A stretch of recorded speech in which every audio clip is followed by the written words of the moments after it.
I'm Trey K, and you're listening to Us and Them.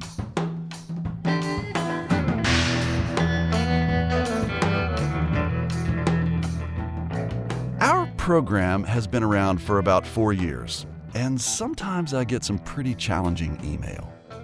I wrote in a critical letter to Trey about an episode of Us and Them, and never expected to hear back from it.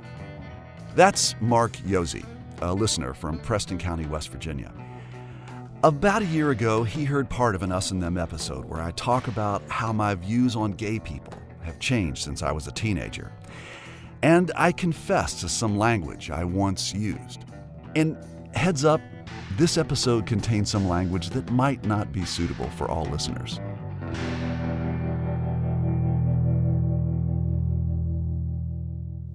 This is the email I wrote to Trey. As a proud gay man living in West Virginia, I was appalled at the story, Us and Them, revisiting the Grand Palace. In a nutshell, straight people cannot use the word faggot. Every time the host of the show used that word, I was incensed. The word is the gay equivalent of the N-word. It's acceptable for members of the LGBTQ community to sometimes use that word, in the same way African Americans sometimes use the N-word. I was about to cancel my sustaining membership to WVPM, but I decided to write this comment instead. Shame on you. I felt really bad when I got this note, and I quickly wrote a reply and offered to meet with Mark to talk things out. When we got together earlier this year, he let me know how this F word completely undoes him. It's a fight word. It's just, I don't know how to explain it when you're on the receiving end of that, but for some people, that's everything and anything they need to know about you. All somebody has to do is say that word, and the entire day is ruined. It's a day that you don't want to remember anymore. All by a single word. When I tell stories of Us and Them, sometimes there's a painful core. And as I talked to Mark, it was clear how homophobic insults affect him. I mean, he's a big dude with a powerful, confident presence. And just talking about this F word works on him like kryptonite. He seems to shrink a little. Working on this Us and Them episode was an attempt for me to better understand the gay and lesbian people that I knew while growing up. I thought it'd be a show that'd spark memories and conversations about how things have changed for gay and lesbian people, and particularly how they've changed in rural places like my home state of West Virginia. It certainly kicked up something for Mark Yozie, and we'll hear more about that later. But first, let's listen to part of that Revisiting the Grand Palace episode that prompted Mark to write me a letter. Ted Brightwell still remembers the first time he went to the Grand Palace. This was back in 1973, and the Palace was one of the few gay bars in Charleston, West Virginia. Now, I was not very pretty then. I had on white fur hot pants, a black turtleneck sparkly sweater, a wig that just kind of sat on my head, and blue glitter eyeshadow, but I did have good shoes, and I could walk in them. Ted was a theater geek, and he and some of his friends had gotten dressed up for fun, and they decided to strut their stuff at the bar. But we walked in, and the first drag queen I saw there was a queen that looked just like Cher. And I was like, okay, I need to improve on some things. And I did. And, 40 years later, I'm known across the country. In 1995, Ted was Miss Gay World. Anywhere I go, I get booked because I do Barbra Streisand, so it's just helped me become pretty well known. He does Cher, too. A fan posted this video on YouTube showing Ted lip-syncing to a Cher tune. Guys in the crowd are holding up dollar bills and shouting as Ted struts around. He absolutely nails Cher's movements, her singing poses and signature hair toss, even the licking of her lips. It's freaky how much he looks like her.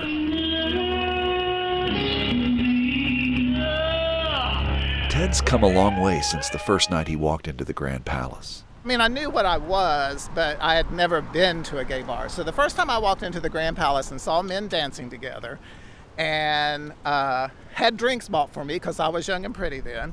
And, at that point in time, it was an epiphany. It hit me in the face. This is who you are, Ted. This is who you are. Don't hide it anymore. And I didn't.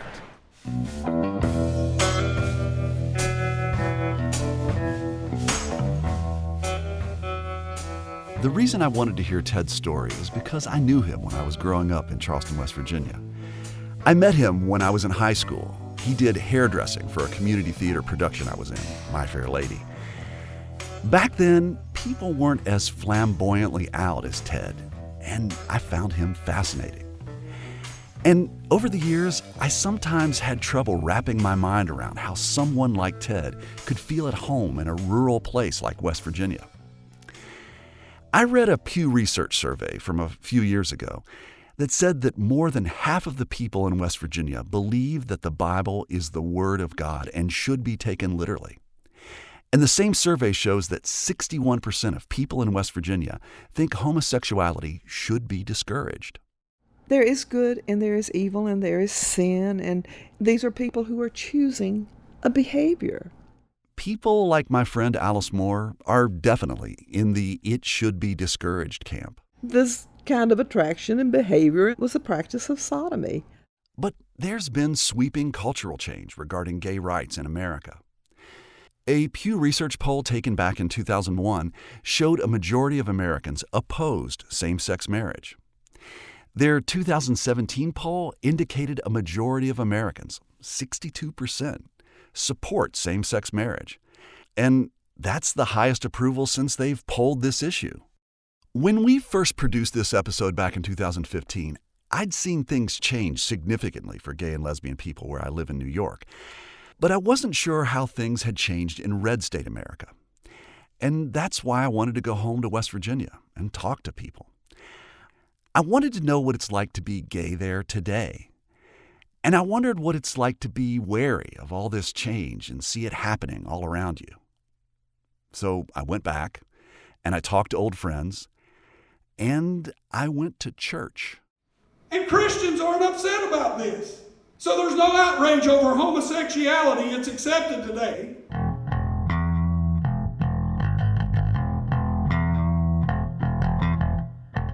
When I was in high school, contempt for gay people was just part of the landscape. My buddies and I used to drive by the Grand Palace, the gay bar, and we'd shout, "Faggot!" out the car window. Most of my friends didn't know it, but I went to that bar once. It was back in 1979. I was 17, and I was in a production of Jesus Christ Superstar. One night after rehearsal, some of the women in the cast wanted to go dancing at the Palace. My buddies said, "No way." One of them said, "That's the fag bar." But the women said the Palace had the best dance floor in town. It lights up like in Saturday Night Fever. So we reluctantly followed them into what we imagined to be our town's very own Sodom and Gomorrah. When we got inside, the women we were chasing were already out on the dance floor. The rest of the clientele were mostly men jumping, twirling, and grinding their hips into one another. I tried not to stare. I was expecting effeminate, girly men, but there were more than a few dudes who without a doubt could kick my ass. There were tough-looking guys decked out in leather, chains, and studs like the biker dude and the Village People.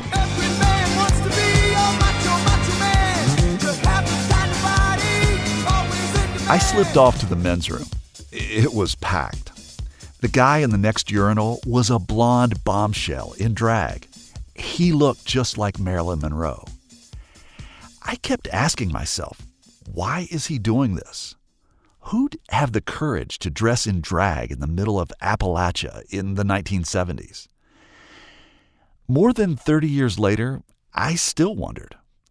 And I asked my friend Ted Brightwell why he did it. I came out with a vengeance. So therefore, this is my home. This is where I live. This is where I'm going to practice my profession. And as a young idealist, I felt that, I can be defensive about that a little bit. And I'm going to say, I'm going to fight for my rights. And I felt very strongly about that. And maybe I might sometimes, as you're young and idealistic, you might take things to an extreme. I mean, yes, there were times when I was flamboyantly walking down the street. Look at me, I'm just a big old homo. But at the same time, in my mind, as a young person, I'm thinking, okay, they're looking at me and they can make fun of me. I don't care. But I'm still here and I'm not leaving. So you got to get used to it. Ted's not from West Virginia. His parents are, but his dad was in the military and they moved around a lot. Ted came here to go to college, and he's done well since then. When he and I met for a walk around town recently, I met him in front of his hair salon, the Visions Day Spa. The spa sits on picturesque tree-lined Capitol Street, right in the heart of Charleston. It's surrounded by a hip bookstore, boutique lawyer offices, and a gourmet ice cream parlor. But doing hair wasn't Ted's career plan when he came to Charleston to go to college. At the time, I thought I wanted to be a teacher, and then decided that I wasn't really cut out to be a teacher. And at that time, I kind of discovered who and what I was, and I kind of thought being gay in the school system was probably not the best idea. When Ted did his student teaching, it didn't go well. Just walking down the halls, like at a high school, I would hear, can I say fag? Mm-hmm. Okay. I would hear, faggot. And I'm thinking, am I that obvious? Which I probably was. But at the same time, so I thought, do I want to subject myself to that every day in a career? Ted became a hairdresser instead. It seemed like an acceptable job for a gay man. I think it must have been awful to be harassed so much that you change careers. But Ted says he loves being a hairdresser, and he downplays how badly some people have treated him. Where are we walking to now? Tell us. We are walking to what used to be the Grand Palace, which the building is no longer there. So we arrive at the place where the palace once stood, right next to the I-64 on-ramp. And I need to get something off my chest. Okay. So I'm confessing that, in those years when I was a teenager, you're out with your buddies and you're hot rodding around and whatnot. And I remember we would drive up this ramp and we would shout over the rail at the Grand Palace, "Faggot!" And I'm kind of embarrassed about that. Did you throw eggs? No, I didn't throw eggs. Did you throw beer bottles? I didn't do that. Okay, well, but people did throw eggs and throw beer bottles. Now, I can't say that I know anybody that ever got seriously injured from that. Of course, that is dangerous. But I can remember one time myself coming through there, and all of a sudden we were walking by the wall, and we hear this splat, followed by "faggot." And it's like, oh, girl, they're throwing eggs at us, run. And of course we were in drag, so it's like, they can't hit us with an egg. That'll mess up this makeup I spent 2 hours on. I never threw eggs, but I'm ashamed of what I did do. I'd like to think that in the 30 years since then, I've grown up, and I kind of feel like the rest of us have too.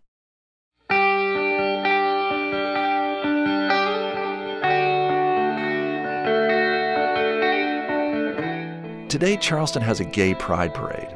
Men in drag march down the street, and people don't throw bottles. They line up and cheer, kind of like they do for the annual Shriners Parade. Today, gay people can get married in West Virginia, and Ted thinks that maybe one reason that's true is that guys like him were so out so early in the battle. I like to think I helped, at least in this area. I tell the young kids all the time when they talk to me. I'm 60 years old now, so the 21-year-olds that I talk to, we'll talk about things. And I said, honey, you couldn't walk down the street holding your boyfriend's hand if it hadn't been for me, So just respect me, damn it. Since we first produced this episode, some things have changed for Ted. He closed down the Visions Day Spa, but now sees clients at a place called Spa Bliss. But some things never change. On most weekends, you can see Ted, or Miss Vicky Williams as he's known, at a drag bar called the Broadway.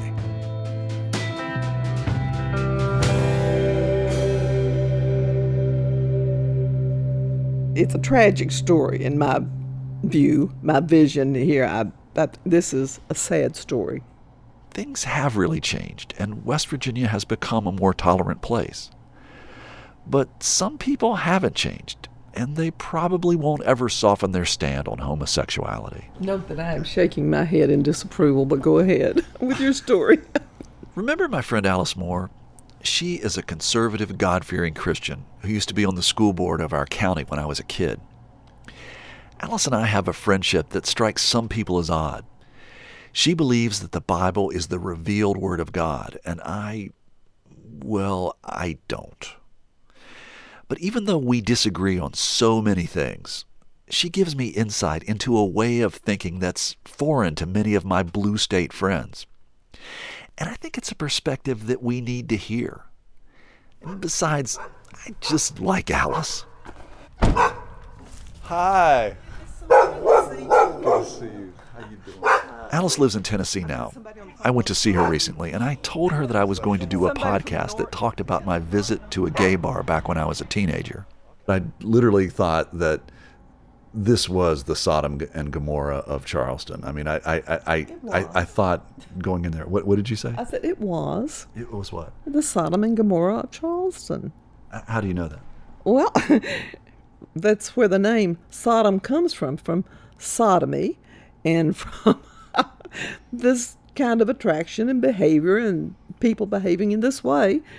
That was the practice of sodomy. I mean, if they were practicing that, they're practicing sodomy.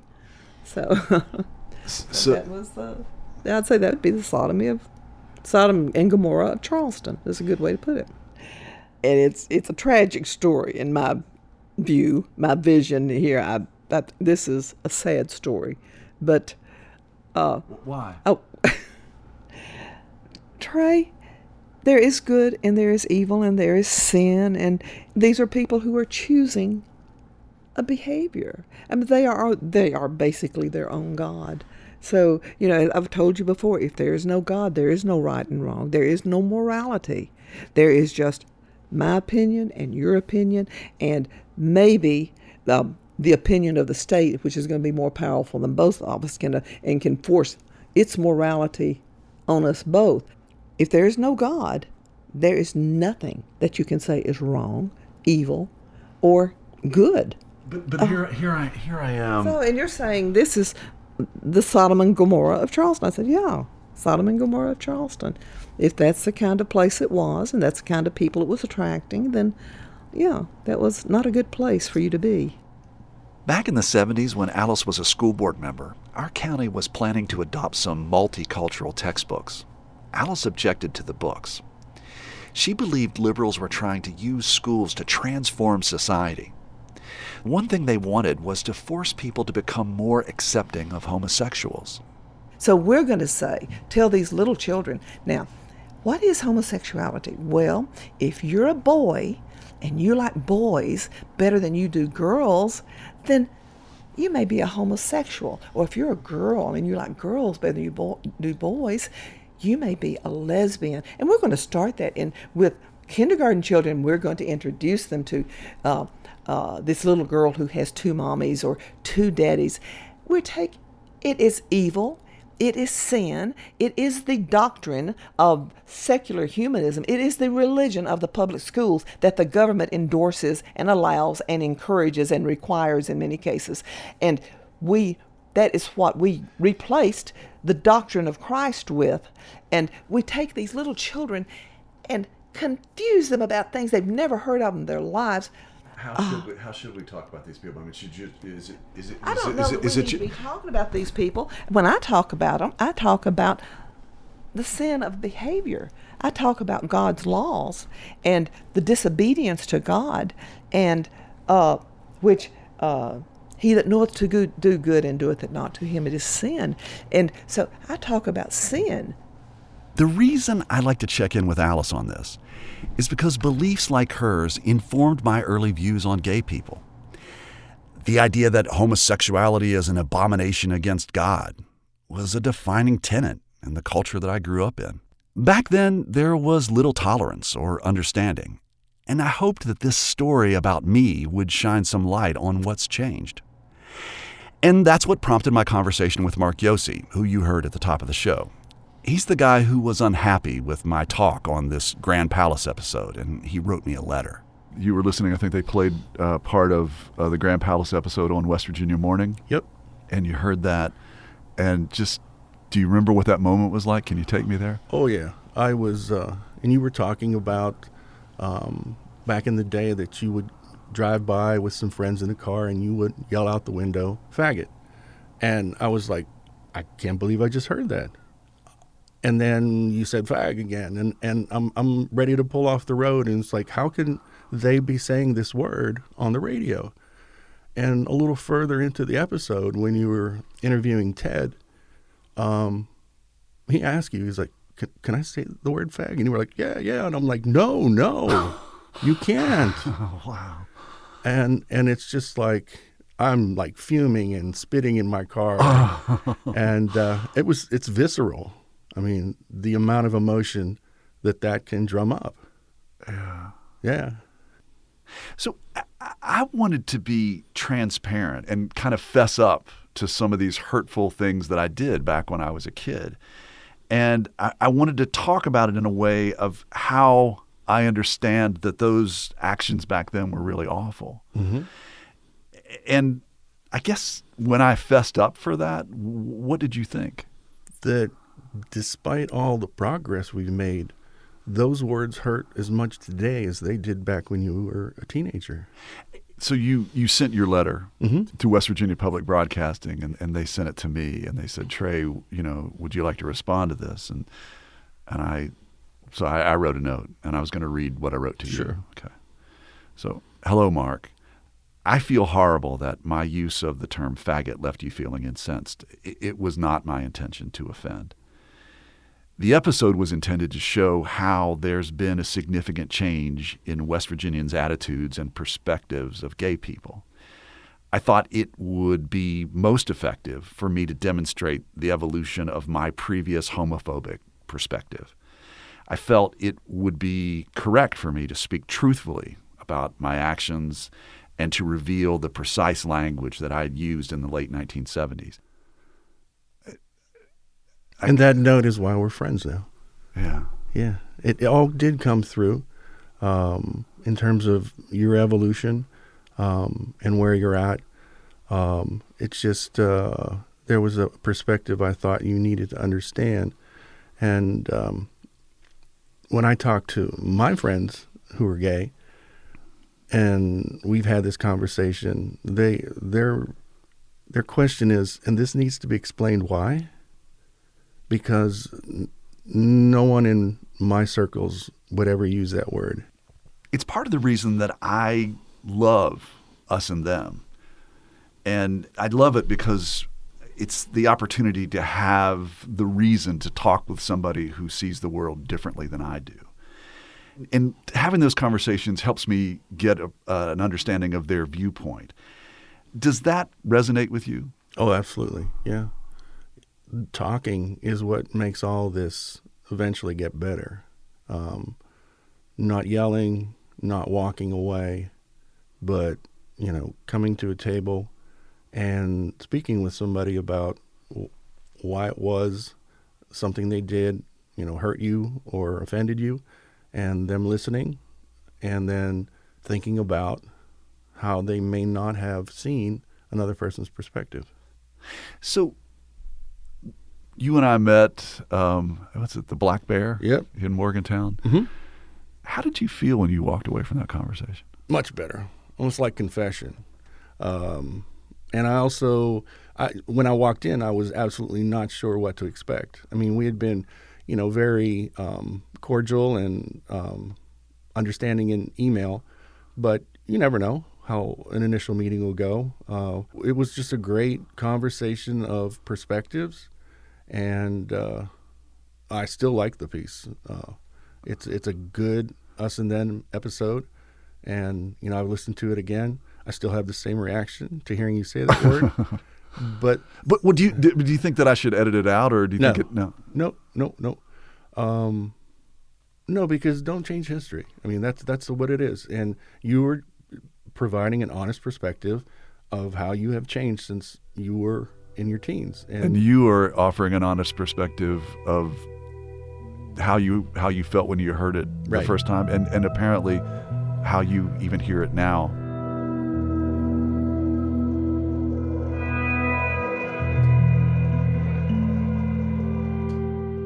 I am really grateful that you came in and you were willing to talk about this today. Mark, thank you so much. You're welcome. My pleasure. That's my conversation with Mark Yozie, who says he's a proud gay man living in West Virginia. But not so long ago, living proud and gay wasn't an option. I was out at Clendenin helping do a wedding for a friend of mine. And the state police came in the door at the flower shop, and they'd like to see William Robert Richards. And they had a warrant for my arrest for sodomy. Coming up, we hear from a West Virginia man who faced the consequences of being gay in an intolerant time.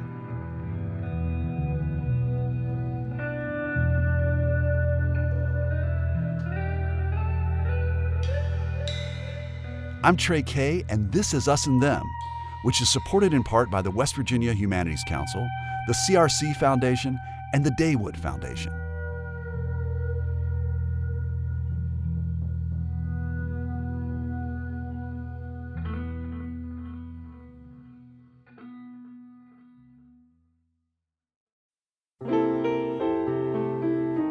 In difficult times, music gives us peace, brings us together, and helps heal us. It calms our nerves and brightens our days. That's why we're bringing you classic episodes of Mountain Stage on air and in our podcast. This is Larry Gross, host of Mountain Stage. Find something that's familiar or brand new and feel the power of live music on our website, mountainstage.org.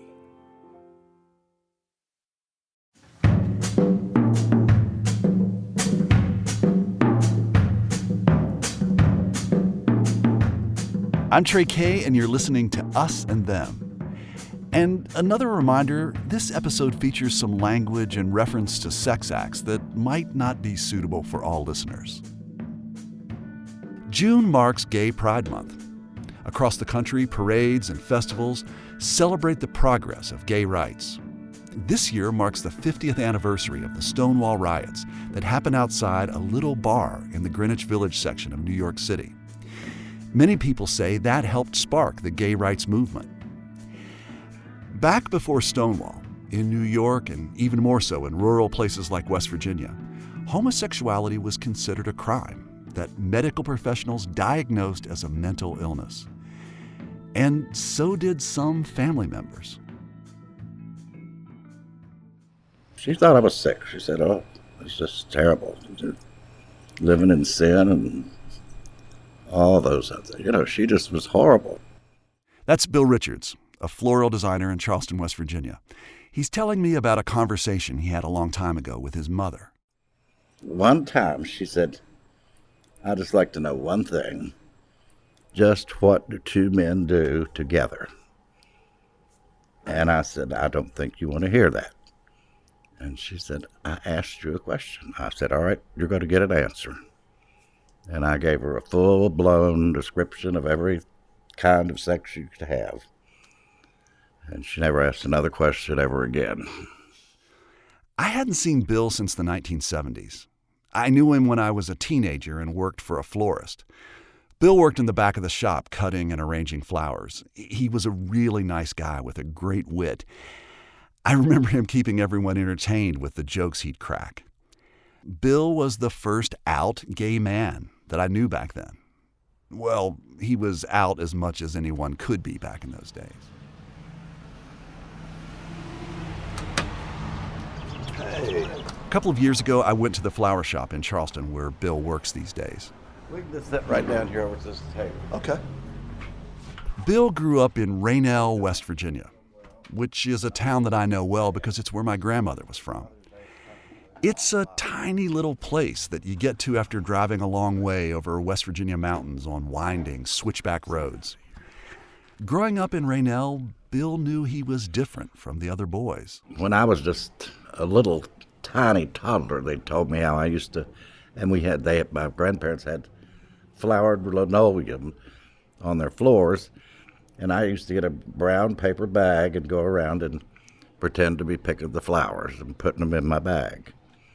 And then I would always go out and pick dandelions and bring them in the house. And anything I found blooming, I'd be dragging them into my grandmother, especially, because I spent a lot of time with my grandparents.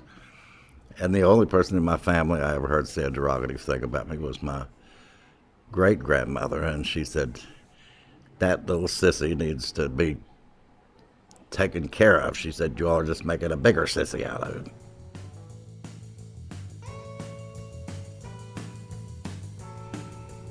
Anyway, I read a lot, paperbacks. So I was at the drugstore and I saw this paperback that said City of Night. Well, I picked it up and I read the foreword and I said, oh my gosh, I gotta have this.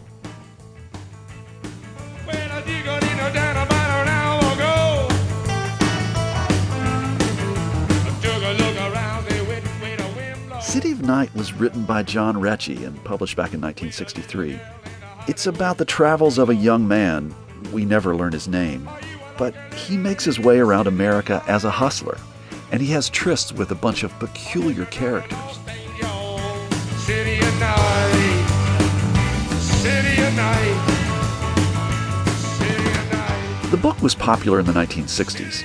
Some say that Jim Morrison of The Doors was influenced by it. But back in Raynell, West Virginia, City of Night was resonating with young Bill Richards in a major way. And I flew over to the flower shop and I jumped into that book and read it before midnight was that night. The book was absorbed, and it was about gay life in the city. Bill says when he was a teenager, he had sex with girls and boys. He just thought he was a sexual guy.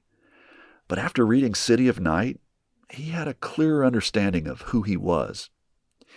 He started making trips to Charleston and over to Richmond, Virginia, the closest thing to the cities described in the book. He went looking for gay bars, and in one of these joints, he met someone. So I met this guy in Richmond, and he was moving to Chicago. Well, I just sold everything I had, was on my way to Chicago. Bill says that he and this guy were like country boys in the big city. Their relationship ended quickly, and soon thereafter, Bill says he was hot on the scene in the town's gay clubs. So I was there about 6 months. When I'd run out of my money, I'd call my parents, and they'd send me a little money. And so finally, one day, I asked them to send me some money. Well, when I went to Western Union to get the money, they said, well, your parents are at your apartment. So I go home, and they're there, and they have me packed up and said, you're going back to West Virginia. Well, I didn't have much choice. I came back.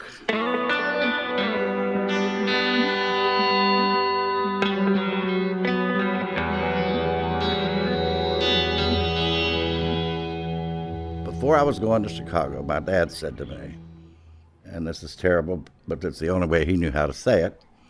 He said, just because you're a queer doesn't mean you can't make me proud that you're my son. And he said, I'm never going to say anything to your mother. Well, she figured it out. So while I was in Chicago, we'd talk on the phone, and she'd say, you're living a life of sin, and you're going to go to hell, and you're driving me crazy, and so on. Bill says after his mother discovered he was gay, she'd constantly mail him clippings from Billy Graham newsletters, stuff about homosexuality being a sin. I've had so many Billy Graham clippings and preacher clippings and things that I should have saved them. People thought you were sick. She thought I was sick. When I came back here, that was the same thing. Every time I'd hear from her or see her, it was that same old song and dance. So that you're full of sin, and that you got to repent and change your ways. Yeah, and then so I started dating Ann, and who's Ann? Ann, well, she's the girl I married, and started dating her, and so I decided to get married. That maybe that would settle things down a little bit. And, of course, my mother was thrilled to death, just thrilled to death that I was going to get married. That still doesn't change your feelings, deep down inside your feelings, And Ann knew that I had fooled around. And she was fine with it, she said, We had a pretty happy 6 or 8 months, And then I started slipping off a lot, coming to Charleston, stay overnight and so on. So then we had a son, Michael, came along. And so it wasn't too long after that I knew I just couldn't handle it anymore. But by that time she said, well, just bring Frankie up here to the house. If you're going to see him, bring him up here. You need to be here at the house, Frankie was the man that Bill was seeing at the time. So I did. And so then, I don't know, maybe 6 weeks went by or something, and I said, I'm going to leave. And we talked about it, and she agreed. I packed up stuff, got in the car, and she drove me to Charleston and dropped me off at Frankie's house. Well, about 3 weeks later, I was out at Clendenin working in another little flower shop helping them do a wedding for a friend of mine. And the state police came in the door at the flower shop, and they said they'd like to see William Robert Richards. And so I went out there, and they had a warrant for my arrest for sodomy. In the mid to late 1960s, West Virginia, like most other states, had laws that considered certain sexual acts to be criminal. These sex acts were deemed to be unnatural or immoral and fell under the catch-all term sodomy. These laws varied greatly from state to state and were usually vague on the specifics that constituted sodomy. Generally, it was understood that sodomy meant oral and anal sex, but only when gay people did these things, not necessarily straight people. So they gave me the choice of either being prosecuted or going to the Weston State Hospital. If you had been prosecuted, what would that have meant? Well, I think at the time they said I'd probably spend at least 10 years in prison. 10 to 15 or something like that. Prior to 1962, sodomy was a felony in every state, punished by a long prison term and possibly hard labor. After 62, most states started to dial down the punishments, but not all did. In Idaho, a conviction could earn a life sentence. Michigan had a maximum sentence of 15 years for first offenders, life for repeat offenders. When Bill was before a judge in 1966, West Virginia still had stiff sentences. It was enough to scare you and shake you up pretty good. So you think, well, it'd be easier just to go away to the crazy house. Did you think you were crazy? No, I knew I wasn't crazy. But I thought I'll just go right on up there rather than go to jail because I thought I'd be out of there and zip, I didn't know they were going to slam me in maximum security for 3 months, which was just like going to prison, really. The crazy house that Bill is referring to is the Weston State Mental Hospital. It's an enormous Gothic building that has sections that predate the Civil War. And even though it wasn't a prison, the place has kind of a scary look. It's right out of a horror film. The kind of a place you'd imagine Dr. Frankenstein doing experiments. There was like 4 huge dormitories.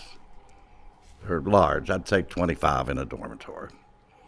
And those were all people from Moundsville prison, from petty thieves to murderers, lifers. And for most part, everybody was good to me. But so nobody ever mistreated you while you were in maximum security? No, not me. They didn't. I saw a lot of other people get mistreated, but I was never mistreated by anyone. I might have got a cat call or two, but never anything serious. If I hadn't have lucked out through Vista Workers and got to meet Dr. Cornelius Wilbur, I could still be there. People wound up spending a lifetime in those places. Actually, Bill couldn't still be at Weston today because the institution shut down in 1994. Today, the place has reverted to its original name, the Trans-Allegheny Lunatic Asylum, and is now open to the public as a museum. The new owners stage a lot of paranormal events and all-night ghost tours on the facility grounds. But back when Bill was there, he says that he was helped by VISTA workers. If you don't know what that is, they're volunteers who fight poverty. VISTA is like the Peace Corps, but the volunteers work in the U.S. and not overseas. But did you catch that name, Dr. Cornelia Wilbur? The doctor that the VISTA workers introduced Bill to? They're everywhere. No, you keep them away from me. I will do it. He doesn't care. Back in the 1970s, Sally Field starred in a movie about a woman who'd been diagnosed with multiple personality disorder. Dr. Cornelia Wilbur was the real-life psychologist who worked with the woman known as Sybil. Sybil? I hate Sybil. I hate her. Who are you? And Dr. Wilbur was superintendent at Weston Hospital when Bill was there. When you mentioned her name, I knew her as being famous. What did you know about her? I had no clue except Joe, the VISTA worker, told me that she had a book that she had collaborated with a lot of people on. And actually, Joe brought me the book to read right while I was there in the hospital, which I read, and it had everybody's views on where they had done this psychoanalytic study of homosexuality. But I had no idea that she had done Sybil and all those things at all. And what was she like? Describe what it was like. Well, if you ever saw the movie Sybil, Joanne Woodward was her made over. I swear to you, looks and everything. When that movie came out, I thought, how in the world could anybody look so much like her and move so much like her? Yeah, you asked your father about seeing me. What happened? What did he say? Sybil? I talked to her many times. I almost had open door access to her because I turned a lot of things in that were going on at the facilities, wrong things. And so I almost had open door policy with her. But she made you feel so very good, I can't explain just how to go sit down and talk with somebody that's that intelligent and that can tell you about yourself, who you are and where you are, and then you sit back and realize that, she's telling you the really truth that you've been trying to kick out of your head. So everybody had been telling you, your mother and everybody else, that you're gay, it's wrong, it's a sin. Yeah. You need to go to some place to kind of work out this pathology that's within you. And Dr. Wilbur said something different. Oh, no, Dr. Wilbur said from day one, she said, I truly believe that you are born a homosexual. And she is the woman that convinced my mother that to be gay was normal for me. It was Dr. Wilbur who got Bill released from Weston State Hospital. It took about 6 months, but she told the sheriff that Bill wasn't insane and that they either needed to charge him or let him go. And they took me back to Summersville, and the sheriff said I was free to go, and they never wanted to see me in Nicholas County again.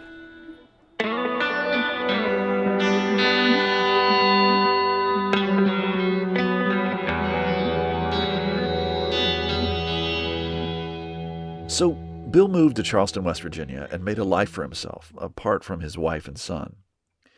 He found the job as a floral designer and began to mix in with the underground gay culture there. A couple of years ago, Bill got a phone call, and it was his son. He's talked with Michael a bit over the years, and they've connected somewhat, but they've never really gotten close. Okay, so the circumstances were what they were, but if you could go back and do it again, would you want to have a relationship with him? Probably, now that I've met him and everything, I probably would have, but it was like getting out of a cage to be able to be gay and be free and be gay, And that that was kind of like a necessary thing that you would have to give up to kind of live. To just live the life I wanted to live.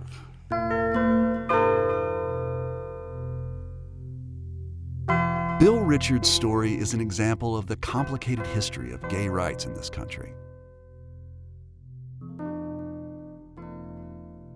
I have a sad update to share. Bill Richards passed away this past fall. His friends and family held a memorial celebration of his life at the Broadway.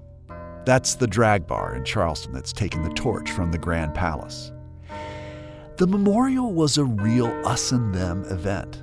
Men and women of all ages, gay and straight, got up to share memories.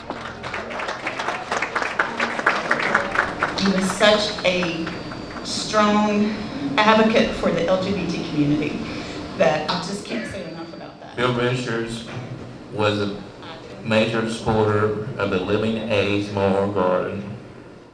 Every time Maw Maw would stay for karaoke, he would sing one song. It was Ella Fitzgerald's "'Tis Good, 'Tis Good."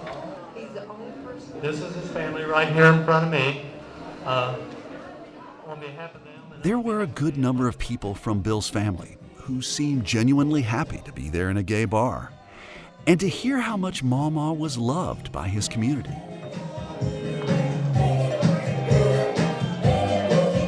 The final flourish of the memorial was a live performance. I'm Jasmine Carmichael. I'm from Charleston, West Virginia. I am a cast member at the Broadway Discotheque and Lounge, and I'm the meanest queen in West Virginia. Jasmine strutted and vamped on the stage in honor of Bill. Bill's family seemed delighted. After her performance, I asked Jasmine her memories of Bill. Did you know about the whole thing that he went through when he was younger, about having been locked up in a mental institution for breaking sodomy laws? I couldn't even imagine, not being able to be who you are, let alone getting arrested for it and being put in a mental institution because they think you're mentally ill. It just baffles my mind. And, and I hate it that, there are so many people, especially that come here and, party with us that, had to go through that kind of strain and strife back then, just for being who they are. Yeah.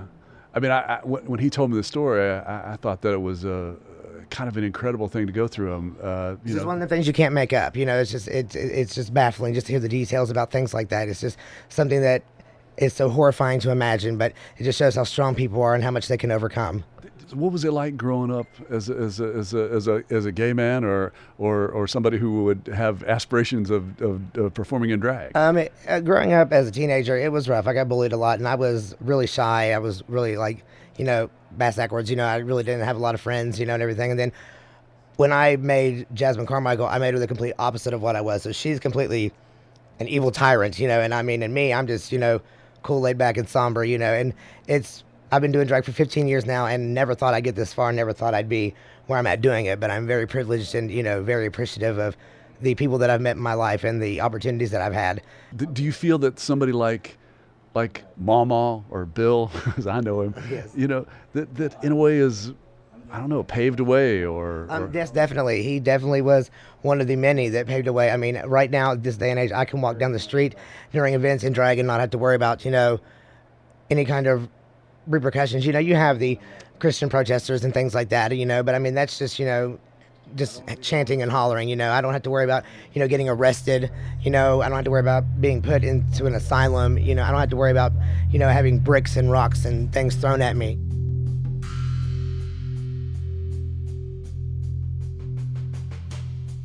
Over the past 40 or 50 years, lots has changed. It's now illegal for people to lose jobs or housing, like Ted Brightwell did, just because they're gay. Police can't arrest adults, straight or gay, for having consensual sex. No longer do medical professionals diagnose homosexuality as a mental disorder. And there's more legal and social acceptance of same-sex couples to marry and have families. But then I talk with Alice Moore. She believes homosexuality is a sin and doesn't care about words like preference or orientation. The God she understands forbids her from accepting same-sex people loving one another like heterosexual people do. I don't think she hates gay people. But for her, the bottom line is that it's just not right. And for now, that's where I leave things with Alice. To hear her, to try to understand, and then to move on as us and them.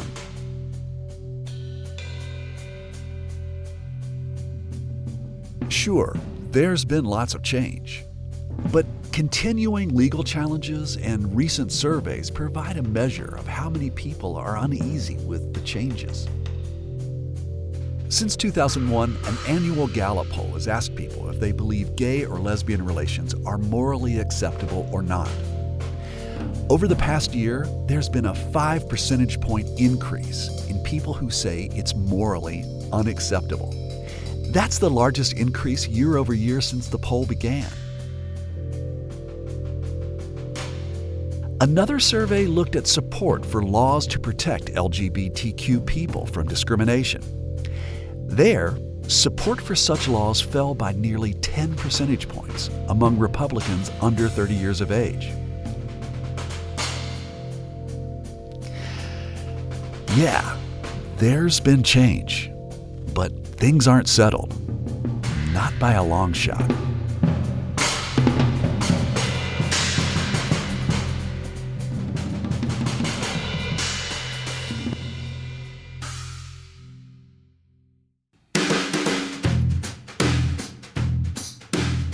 You've been listening to Us and Them.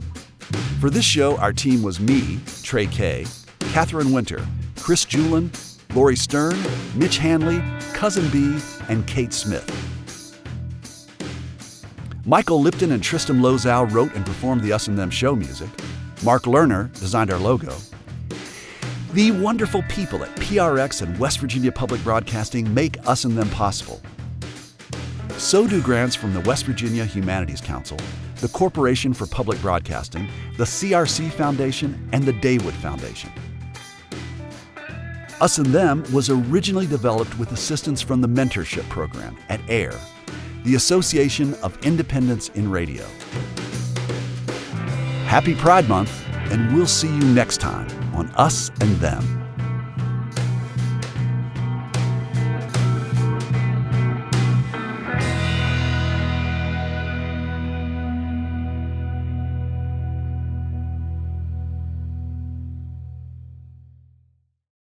Support for this podcast comes from the Corporation for Public Broadcasting.